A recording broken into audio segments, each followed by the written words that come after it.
नमस्कार दोस्तों, दिनेश मिगलानी ट्यूटोरियल्स के हिंदी मीडियम के सेशंस में आपका स्वागत है।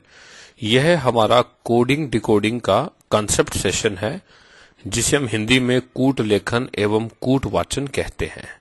यह session bank PO, clerical, SSC, HSSC सभी प्रकार की सरकारी नौकरियों के एग्जाम के लिए काफी महत्वपूर्ण है।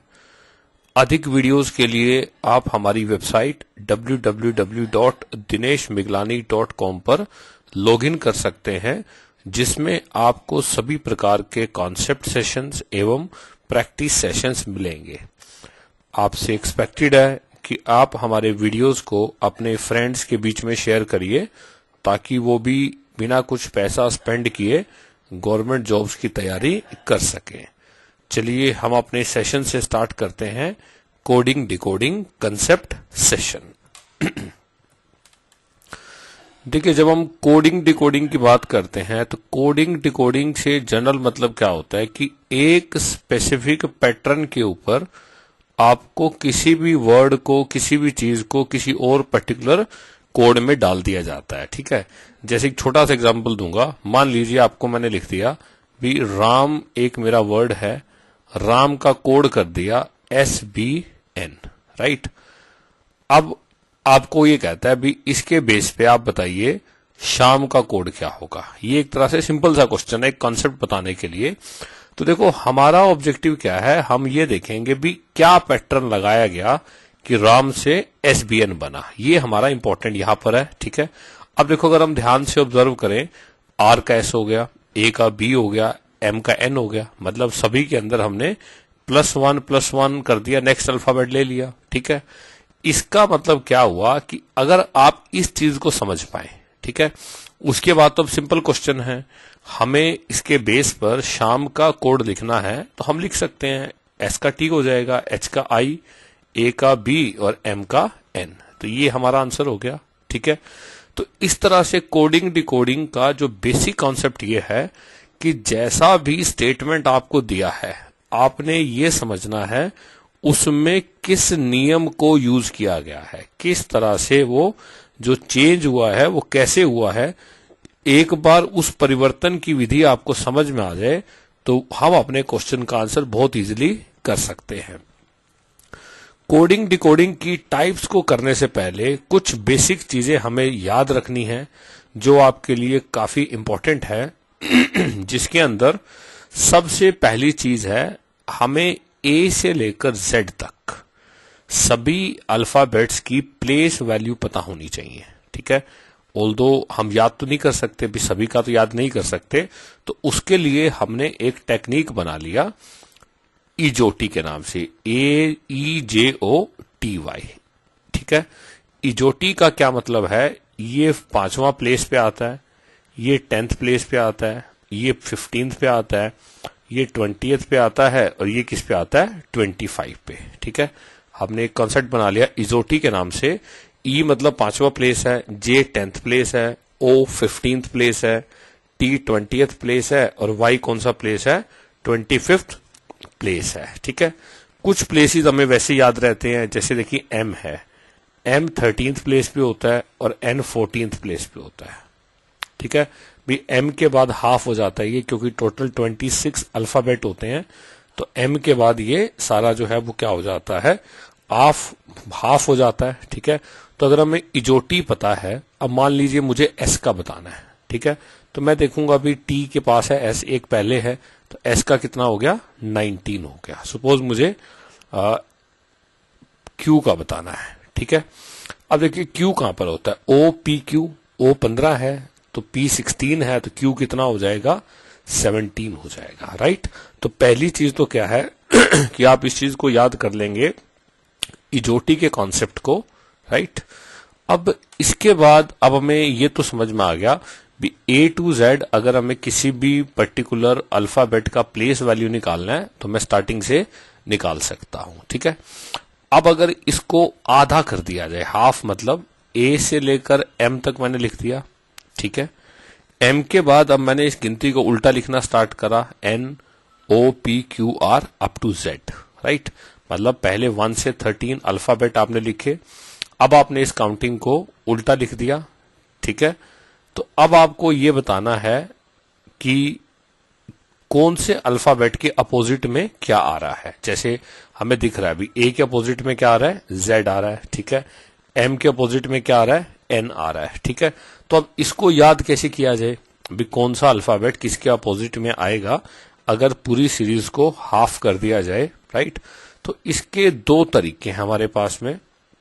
दो तरीके से क्या मतलब है, देखिए जिन दो स्टार्टिंग से अगर हम देखें ए से जेड तक, अगर दो अल्फाबेट्स के जो प्लेस वैल्यूज हैं उनका सम अगर 27 है, उनका सम अगर 27 है, तो वो दोनों एक दूसरे के अपोजिट होंगे, ठीक है। जैसे कि भी अगर हम ए का देखें, ए का प्लेस स्टार्टिंग से क्या है 1 और जेड का क्या है 26, तो दोनों का सम कितना है 27 है।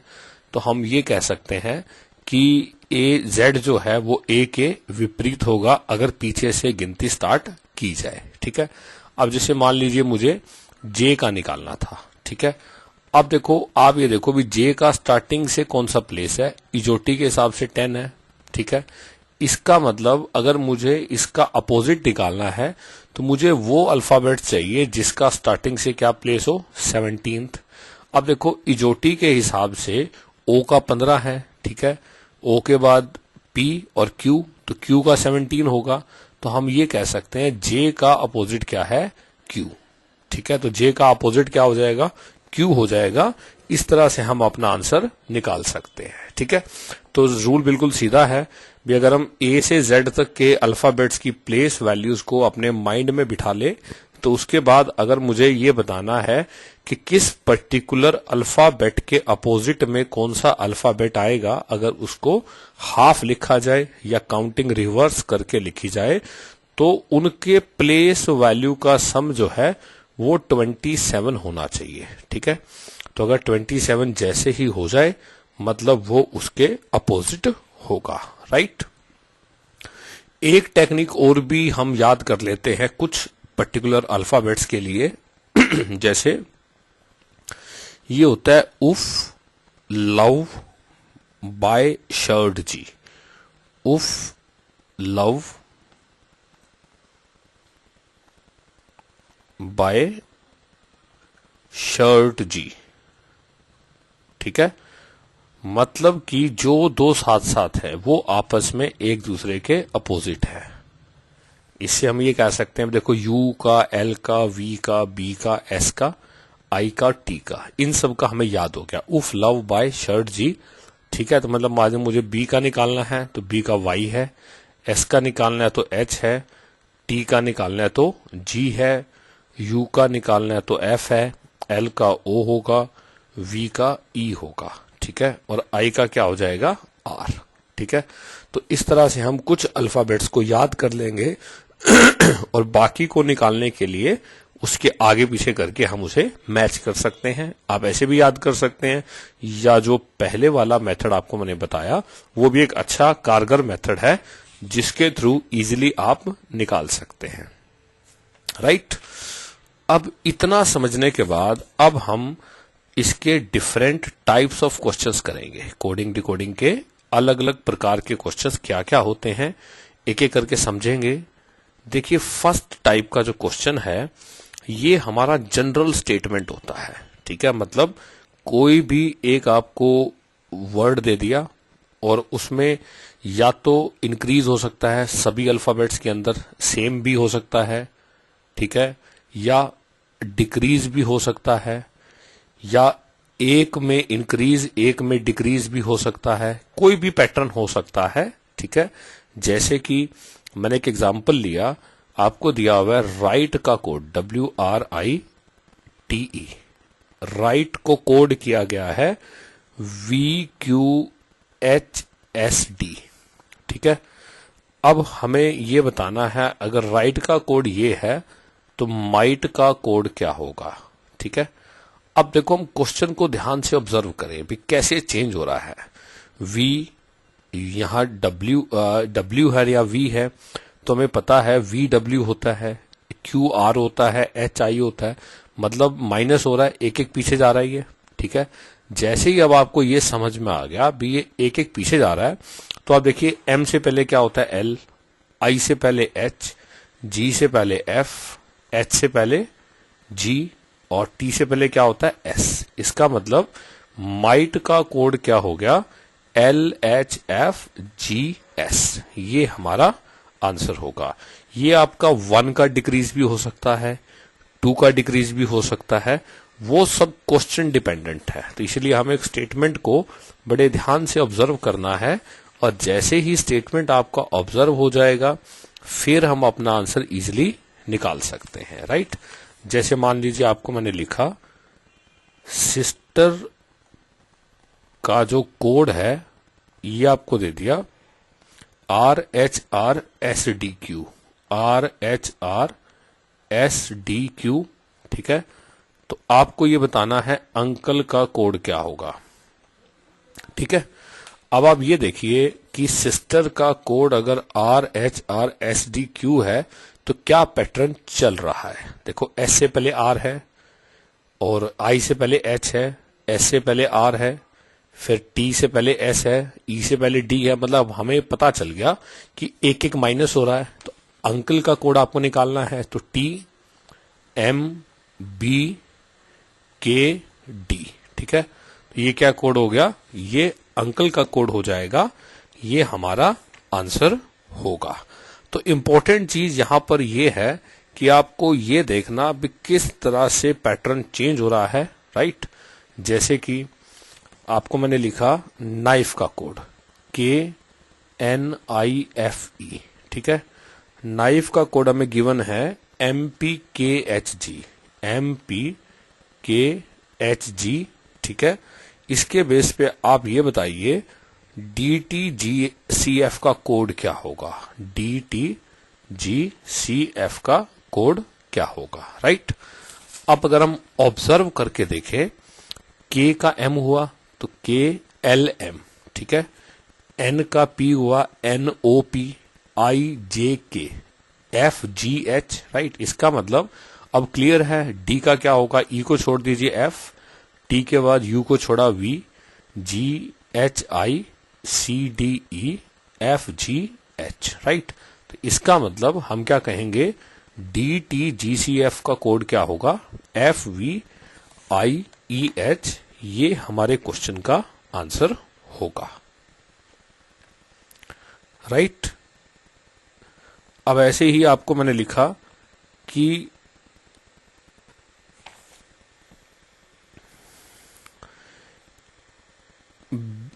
किंग का कोड है KING, ठीक है। किंग का कोड है JJMH,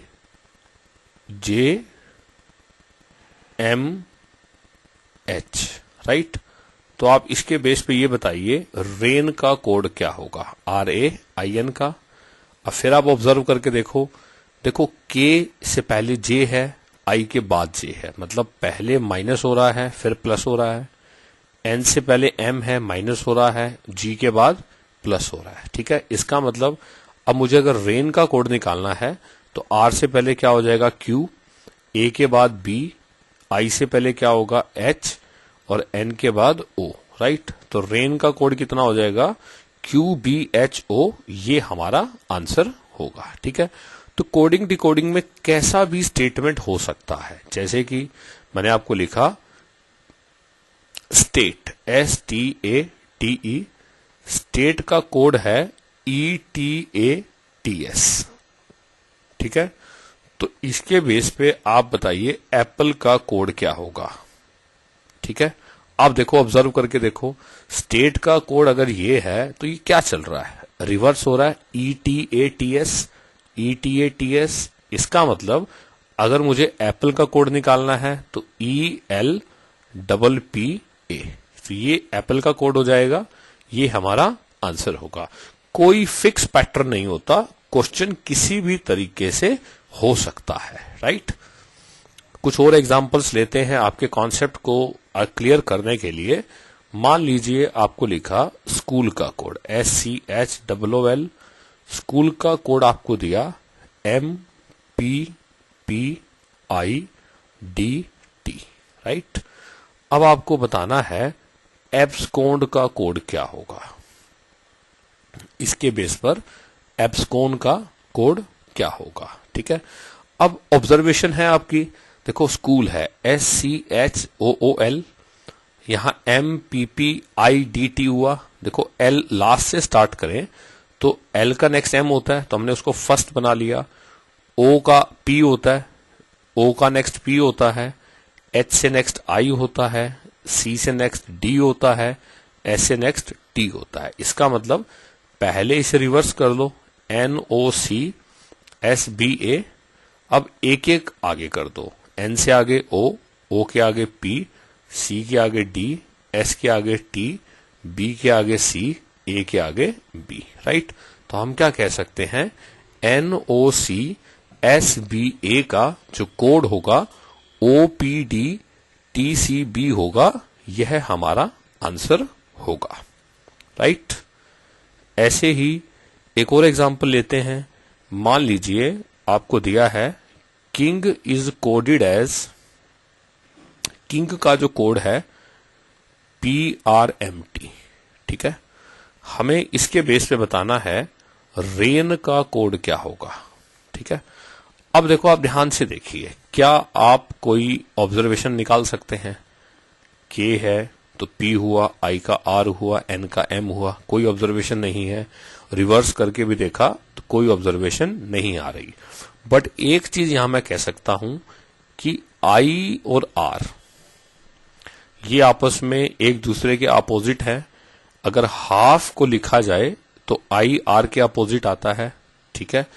इजोटी का रूल था, जैसे EJOTY, तो T मेरा 20th प्लेस है, ठीक है। तो इसके हिसाब से ये था ना इजोटी, EJOTY, तो T अगर 20th प्लेस पे आ रहा है तो G का कौन सा प्लेस था, 7th, तो 20 और 7 27 हो रहा है, मतलब आपस में अपोजिट है, ठीक है। तो इसका मतलब अब मुझे अगर रेन का कोड निकालना है तो देखो I के अपोजिट में तो R आ जाएगा, A के अपोजिट में Z हो जाएगा, N के अपोजिट में क्या आ जाएगा, M, राइट। R आपको चाहिए, राइट। तो अब अगर यहां पर मैं R के अपोजिट में निकालूं तो यहां भी R है तो I हो जाएगा, ठीक है। तो क्या बना, IZRM, यह हमारे क्वेश्चन का आंसर हुआ। तो ये सब टाइप्स ऑफ क्वेश्चंस हैं, अलग अलग टाइप से।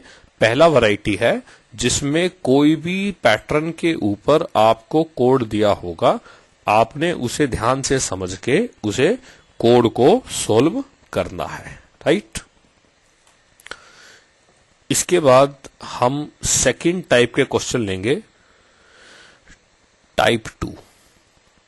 सेकंड टाइप के अंदर यहां पर जो हमारे वर्ड्स हैं उनके अल्फाबेट्स को डिजिट के साथ में एसोसिएट किया जाता है, ठीक है।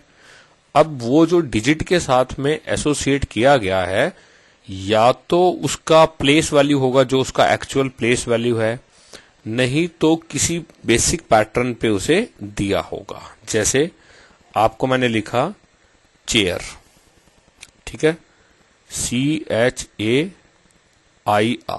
ठीक है। चेयर का कोड आपको दे दिया 53269, ठीक है।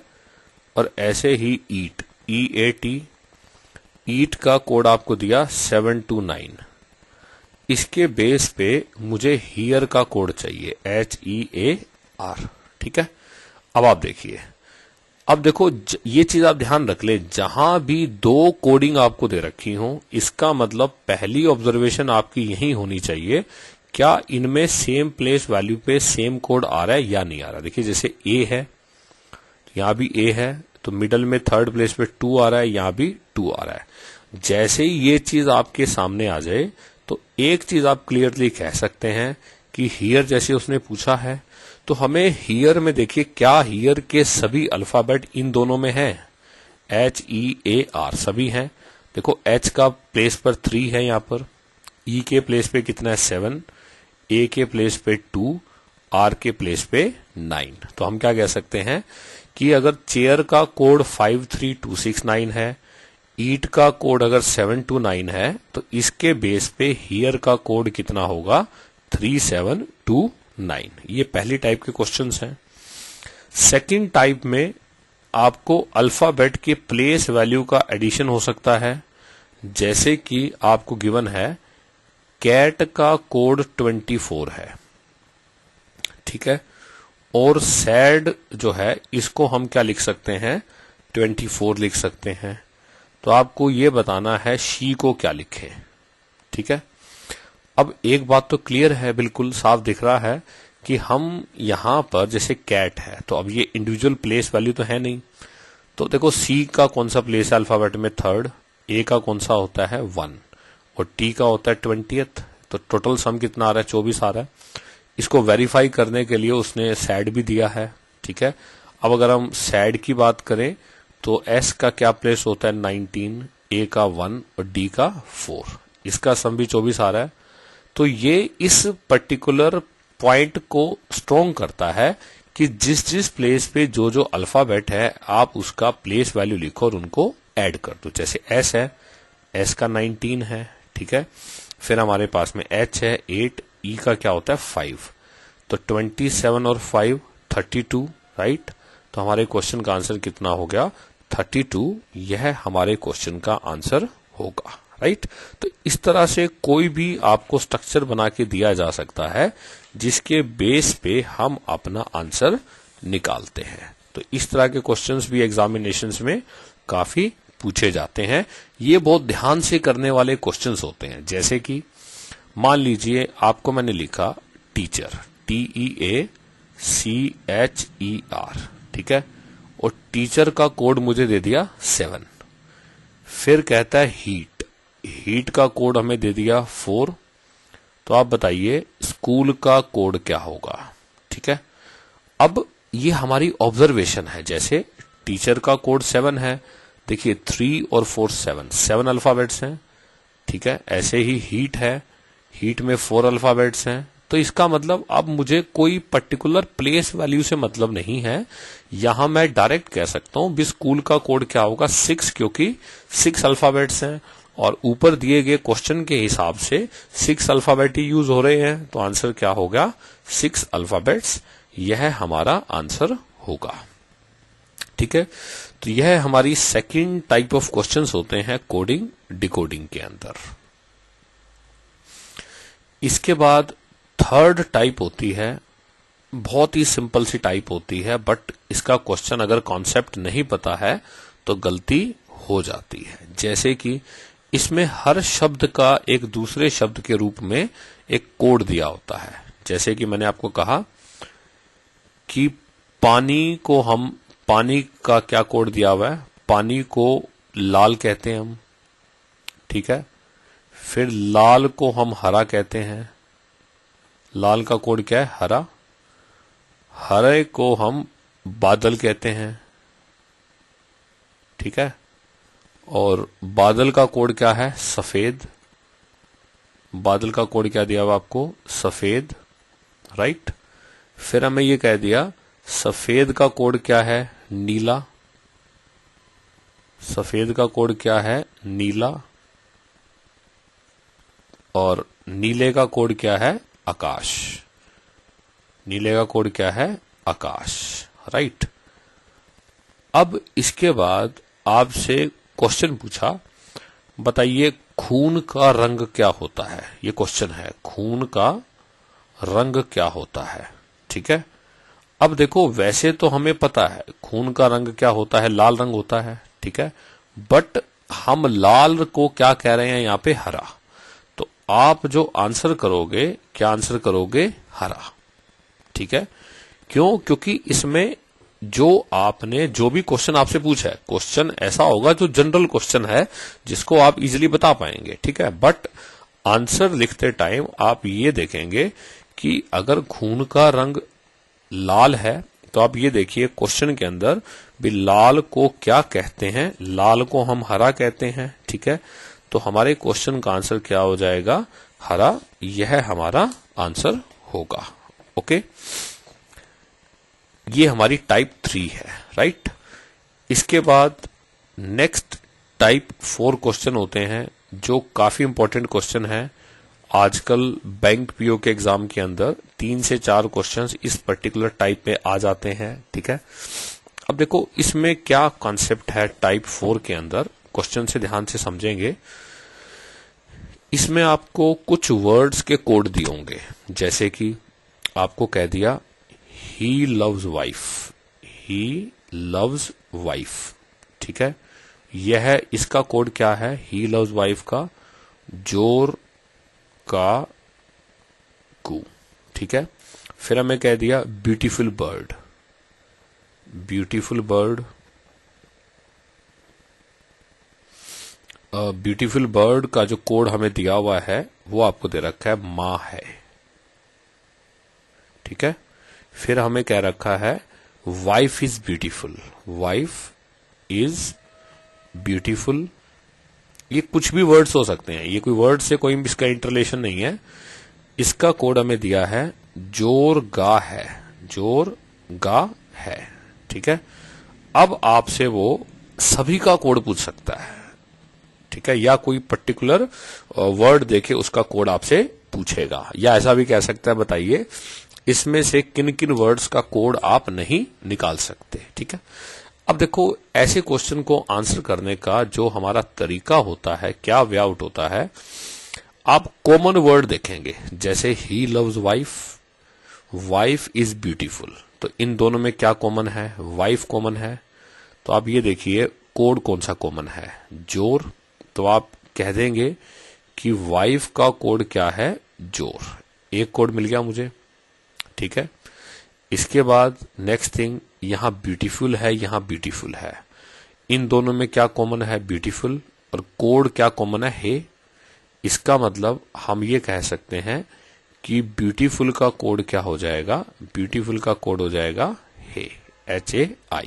ठीक है, अब क्या बचा, इज, तो यहां कोड क्या बचा, गा, तो हम ये कह सकते हैं इज का कोड क्या होगा, गा।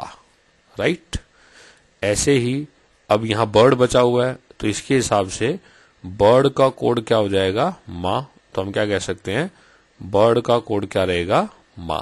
राइट, अब ही लव्स, अब प्रॉब्लम ये है ही लव्स किसी सेंटेंस में नहीं है, इसका मतलब अब ही का कोड का भी हो सकता है और CU भी हो सकता है। तो ही और लव्स दो मेरे ऐसे अल्फाबेट्स यहां पर होंगे जिनका कोड मैं नहीं निकाल पाऊंगा। रीजन क्या है, क्योंकि इसमें प्लेस वैल्यू के हिसाब से कोडिंग नहीं होती, कॉमन वर्ड के हिसाब से हम कोड निकालते हैं कि किस पर्टिकुलर वर्ड का कोड क्या होगा। इस तरह से आप इन क्वेश्चंस का आंसर करते हैं। I hope this point is clear to you.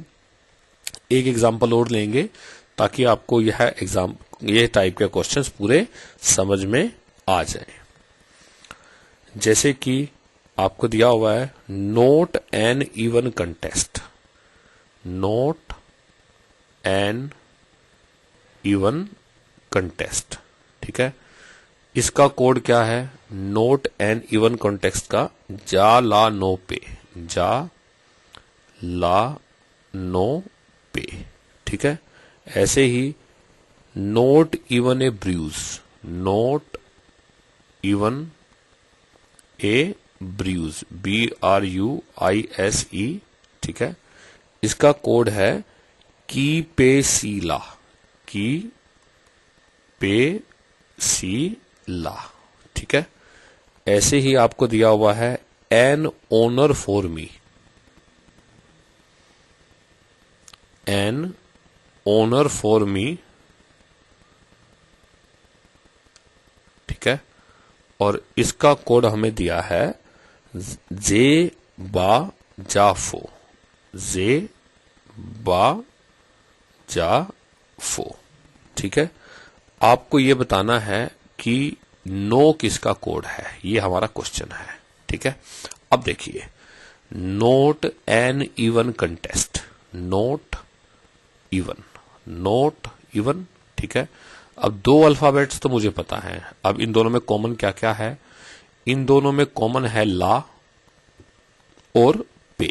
इसका मतलब अभी ये नहीं कह सकते कि नोट का कोड क्या है और इवन का कोड क्या है, बट एक चीज हम कह सकते हैं कि ला और पे जो हैं वो नोट और इवन के साथ ही एसोसिएट होंगे, किसी और के साथ नहीं होंगे। ऐसे ही फर्स्ट और थर्ड को अगर ध्यान से देखें, not an even contest, an honour for me, तो क्या वर्ड कॉमन आ रहा है? एन कॉमन आ रहा है, ठीक है। तो देखिए कोड क्या कॉमन आ रहा है?